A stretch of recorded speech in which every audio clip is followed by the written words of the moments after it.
آپ اپنی تاریخ جانو، 1857 تک تمہارا ہی ولولہ تھا، یہاں پر تمہارا ہی غلغلہ تھا، تمہارا ہی شہرہ تھا، قومیں تم سے ڈرتی تھی۔ اس ملک کے لیے ہماری قوم نے بڑی بڑی قربانیاں دی ہیں۔ اگر بہادر شاہ ظفر چاہتا تو وہ بادشاہ یعنی اس وقت کے انگریزوں سے سمجھوتا کر کے اور بڑی عیش کی زندگی گزار سکتا تھا۔ اپنے بڑھاپے میں اپنے بچوں کی کٹی ہوئی گردنیں اس نے دیکھی ہیں۔ جو بادشاہ محل میں رہ رہا ہو اس کے ہاتھ دھلانے کے لیے دوسرے لوگ رہتے ہو، اس کے باوجود اس نے کالے پانی میں سزائیں کاٹی ہیں۔ اس ملک کے لیے ہمارے بزرگوں نے بہت قربانیاں دی ہیں۔ جو آج ہم سے سرٹیفکیٹ مانگتے ہیں، انہوں نے صرف معذرت نامے لکھے ہیں، معافی نامے لکھے ہیں، حلوہ کھایا ہے انگریزوں کے ساتھ مل کے، اور آج ملک کے بارے میں کہتے ہیں کہ جی یہ ملک، ہم لوگوں سے پوچھتے ہیں کہ تم ملک کے وفادار ہو کہ نہیں؟ ہم وہ لوگ ہیں جنہوں نے اس ملک کو اپنے خون سے سینچا ہے، ہمارے بزرگوں نے اس کے لیے خون دیا ہے۔ تو یہ بہادر شاہ ظفر کہتے ہیں، اے ظفر اس کو آدمی نہ جانیے گا، خواہ وہ ہو کیسا ہی صاحب فہم و سکا، عیش میں جس کو یاد الہی نہ رہی، عیش میں جس کو خوف خدا نہ رہا۔ یہ بہادر شاہ ظفر بڑے نیک طبیعت انسان تھے، تو اپنے ایک شعر میں کہتے ہیں، ظفر اس کو آدمی نہ جانیے گا، یعنی وہ چاہے اپنے آپ میں کتنا بھی باکمال بنتا ہو، کتنا بھی اپنے آپ میں وہ خوبی والا بنتا ہو، کتنا بھی ہوش مند بنتا ہو، ہوشیار بنتا ہو، عقل مند بنتا ہو، وہ کیسا بھی اپنے آپ میں صاحب فہم و ذکا ہو، لیکن وہ انسان بننے، وہ انسانیت کے قابل نہیں ہے، وہ انسان کہلائے جانے کے قابل نہیں ہے جس کو عیش میں یاد خدا نہ رہی اور جس کو تیش میں خوف خدا نہ رہا۔ جو عیش میں اللہ کو یاد کرتا ہے صحیح معنی میں وہی انسان کہلائے جانے کے لائق ہے، اور جب جاہو جلال آ جائے، منصب آ جائے، اس وقت بھی وہ اللہ سے ڈرتا ہے، تو صحیح معنی میں وہی انسان کہلائے جانے۔ سبحان اللہ، سبحان اللہ، سبحان اللہ۔ نعرہ تکبیر، نعرہ رسالہ، نعرہ رسالہ، سبحان اللہ، سبحان اللہ، سبحان اللہ، سبحان اللہ۔ کیا کہہ رہے ہیں بہادر شاہ ظفر؟ بہت زوردار شعر ہے، ظفر اس کو آدمی نہ جانیے گا، یعنی وہ انسان نہیں ہے، آدمی نہیں ہے، انسان کہلائے جانے کے لائق نہیں ہے، اگرچہ وہ کیسے ہی فہم و ذکا ہو، چاہے اپنے آپ میں کتنا بھی تعلیم یافتہ بنتا ہو، ہوگا نہیں، ہوگا کون؟ جو عیش میں اللہ کو یاد رکھے، نعمتیں ملے تو اللہ کو یاد رکھے، اللہ تبارک و تعالیٰ کا فضل نازل ہو تو اللہ کو یاد رکھے، عیش میں جسے یاد الہی یاد رہتی ہے سمجھ لو وہ انسان کہلائے جانے کے لائق ہے۔ جسے جاہو جلال مل جائے یعنی تیش میں ہو، وہ اس پر منصب ہو، کمان ہو اس کے ہاتھ میں، اس وقت بھی وہ اللہ سے ڈر رہا ہے، سمجھ لو وہی انسان کہلائے جانے کے لائق ہے۔ لیکن اگر منصب آ گیا اور خوف خدا دل سے نکل گیا، لوگوں پر ظلم کرنے لگا، زیادتیاں کرنے لگا، تو سمجھ لو وہ انسان کہلائے جانے کے لائق نہیں ہے۔ تو یہ نعمتیں ہیں، بہت بڑی نعمت ہے شادی، اور بھی اللہ ہمیں نعمتیں عطا فرماتا ہے، تو نعمتیں ملنے پر ہمیں اللہ کا شکر بجا لانا چاہیے، ہمیں اللہ تبارک و تعالیٰ کی عبادت کرنی چاہیے، ریاضت کرنی چاہیے، سجدہ شکر ادا کرنا چاہیے، جو بھی طریقہ آپ اپنانا چاہیں یعنی اللہ کی عبادت کا وہ اپنائیں، اس سے آپ کی نعمتوں میں اور اضافہ ہو جائے۔ سبحان اللہ، سبحان اللہ۔ اللہ تبارک و تعالیٰ قرآن مجید میں ارشاد فرماتا ہے، وَاذْكُرْ عَبْدَنَا ایوب اذ نادى ربه انی مسنی الشیطان بنصب وعذاب۔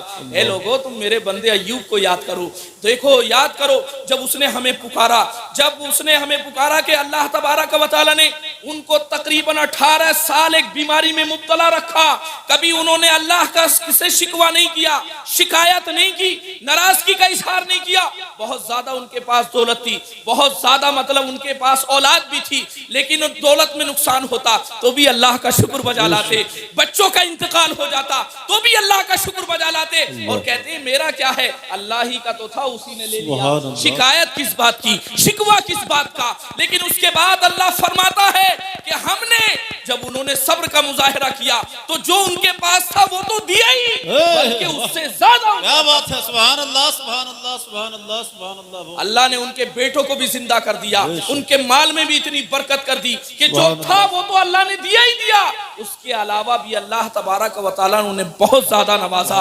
تو یہ واقعہ کیوں اللہ فرما رہا ہے قرآن میں؟ اس لیے تاکہ قرآن جن کے لیے نازل کیا گیا ہے وہ قرآن پڑھیں اور سمجھ لیں کہ اللہ کے کتنے نیک بندے ہیں. اللہ کے نبی حضرت ایوب ہیں اور ان پر جب مصیبت آئی تو انہوں نے شکوہ نہیں کیا, شکایت نہیں کی, بلکہ اللہ تبارک و تعالیٰ کے لیے انہوں نے صبر کیا اور اس کا شکریہ ادا کیا, تو اللہ تبارک و تعالیٰ نے انہیں اور مزید عطا فرمایا. سبحان اللہ سبحان اللہ. تو ہمیں کیا کرنا چاہیے؟ نعمتیں ملیں تو اس پر شکر بجا لانا چاہیے, اور ان نعمتوں پر شکر ادا کرنے میں ہمارا دنیاوی بھی فائدہ یہ ہوگا. اللہ فرماتا وَإِذْ تَأَذَّنَ رَبُّكُمْ لَئِن شَكَرْتُمْ لَأَزِيدَنَّكُمْ, اگر تم میرا شکریہ ادا کرو گے تو میں تمہیں ضرور اور سبحان اللہ سبحان اللہ سبحان اللہ ضرور اور سبحان اللہ سبحان اللہ. اس طرح کی بہت سی آیات ہیں.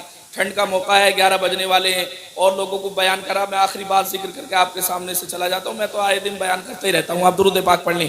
اللہم صلی علی سیدنا و مولانا محمد وسلم صلاۃ و سلام علیک یا رسول اللہ صلی اللہ تعالی علیہ وسلم. ہمارے رب نے ہمیں یہی حکم دیا ہے وَاشْكُرُوا لِي وَلَا تَكْفُرُونَ, ہم اللہ تبارک و تعالیٰ کا شکریہ ادا کریں, ناشکری نہ کریں. اس کا مفہوم یہ بیان کیا گیا ہے کہ نعمتیں ملنے پر اللہ کی عبادت کر کے اس کا شکریہ ادا کیا جائے, نعمتیں ملنے پر نافرمانی کر کے اللہ کی ناشکری, اسی میں ہمارے لیے بہتری ہے, خیر ہے. آج ہم دیکھیں ہم کھڑے کہاں ہیں, خود ذرا محاسبہ کریں. جیسے تاجر حساب لگاتا نا, جو سامان لے کر آیا تھا اور اسے بیچ دیا, پھر وہ حساب لگاتا کتنا بچا, کتنا فائدہ ہوا. ہمارے بزرگوں کا طریقہ رہتا تھا کہ جب رات کو لیٹتے تھے تو پورے دن آنکھیں میچ کے حساب لگاتے تھے کہ صبح فجر میں اٹھے, اٹھنے کے بعد یہ کیا, اس کے بعد یہ کیا, پورا دن گزار دیا, کیا نیکی کی اور کیا گناہ کیا. یہ محاسبہ کرتے تھے اپنا, سوچتے تھے یہ اللہ نے دن دیا تھا, ہمیں بڑی نعمت دی اللہ نے, اس دن کو ہم نے کہاں گزار دیا, کتنی باتوں سے اپنے رب کو ناراض کیا اور کتنی باتیں ہم نے ایسی کی جس سے اپنے رب کو راضی کرنے کی کوشش کی. قرآن کریم میں آیا وَشَاهِدٍ وَمَشْهُودٍ, اس کی تفسیر میں اللہ تبارک و تعالی کا یہ جو فرمان ہے, اس کی تفسیر میں مفسرین فرماتے ہیں کہ شاہد سے مراد دن اور رات بھی ہے, شاہد سے مراد دن اور رات بھی ہے. یعنی یہ دن جب یہ سورج طلوع ہوتا ہے تو کہتا ہے اللہ کے بندوں مجھے غنیمت جانو, مجھ میں نیکیاں کرو. تو جو لوگ اس دن میں نیکیاں کرتے ہیں, یہ دن کل قیامت کے دن اللہ کے سامنے گواہی دے گا, تمہارے اعمال مشہود ہوں گے اور وہ دن شاہد. اللہ. اور ایسی رات کے بارے میں کہا گیا ہے کہ جب رات آتی ہے تو رات کہتی ہے لوگوں تم مجھے غنیمت جانو, مجھ میں گناہ مت کرو, مجھ میں اللہ کو راضی کرنے کی کوشش کرو. نہ جانے اگلی رات تمہیں ملے نہ ملے, نہ جانے اگلی صبح تمہیں ملے نہ ملے, مجھے غنیمت جانو اور مجھے اس رات میں اللہ اپنے رب کو راضی کر لو. اگر تم اپنے رب کے راضی کرنے کے کام کرو گے تو میں تمہارے حق میں گواہی دوں گی. یہ رات بھی گواہی دے گی, یہ آنے والی صبح بھی گواہی دے گی, بلکہ کائنات کا ذرہ ذرہ. اعلیٰ حضرت جبل پور تشریف لے گئے تو وہاں آپ کے مریدین آپ کو کشتی میں بٹھا کر لے گئے دریا میں. اعلیٰ حضرت نے زور زور سے کہنا شروع کر دیا لا الہ الا اللہ محمد الرسول اللہ, اللہ اکبر اللہ اکبر. جیسے آپ نے کہنا شروع کیا مریدین نے بھی کہنا شروع کر دیا.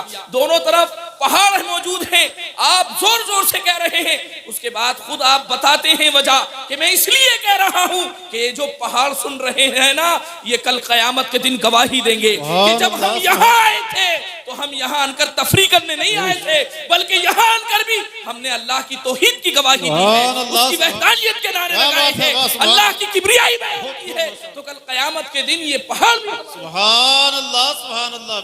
نعرہ تکبیر, نعرہ رسالت, نعرہ رسالت, عشق محبت, عشق محبت, مسلک اعلیٰ حضرت. سبحان اللہ سبحان اللہ. بعض بزرگوں کے واقعات پڑھیں گے تو آپ کو ملے گا جب وہ مسجد میں جاتے تھے تو مسجد کے دروازے پہ ایک ڈھیلا رکھے جاتے تھے کہ یہ ڈھیلا گواہ رہے گا کہ میں مسجد میں گیا تھا, اللہ کی عبادت کے لیے گیا تھا. آپ بزرگوں کے واقعات تو پڑھیے تو آپ جانیے جہاں بیٹھ کر آپ عبادت کرتے ہیں وہ جگہ بھی آپ کے لیے گواہی دے گی. جو چیزیں آپ کی اس نیکیوں کو سن رہے ہیں وہ کائنات کی ہر چیز آپ کے حق میں گواہی دے گی. اور اگر معاملہ الٹ گیا, سکے کا دوسرا رخ بھی دیکھو, نیکیاں کرو گے تو یہ حق میں گواہی دیں گے, اور اگر گناہ کرو گے اللہ کی پناہ تو یہ خلاف کھڑی ہو جائیں گے. تو آپ اللہ سے ڈرو, اور اللہ نعمتیں دے تو اس کا شکریہ ادا کرو, اور بن مانگے اگر مصیبت آ جائے تو اس پر صبر. وہی بہادر شاہ ظفر کا شعر یاد رکھو, ظفر اس کو آدمی نہ سمجھیے گا, خواہ وہ کیسا ہی صاحب فہم و ذکا, عیش میں جس کو یاد الہی نہ رہی, تیش میں جس کو خوف خدا نہ رہا. السلام علیکم.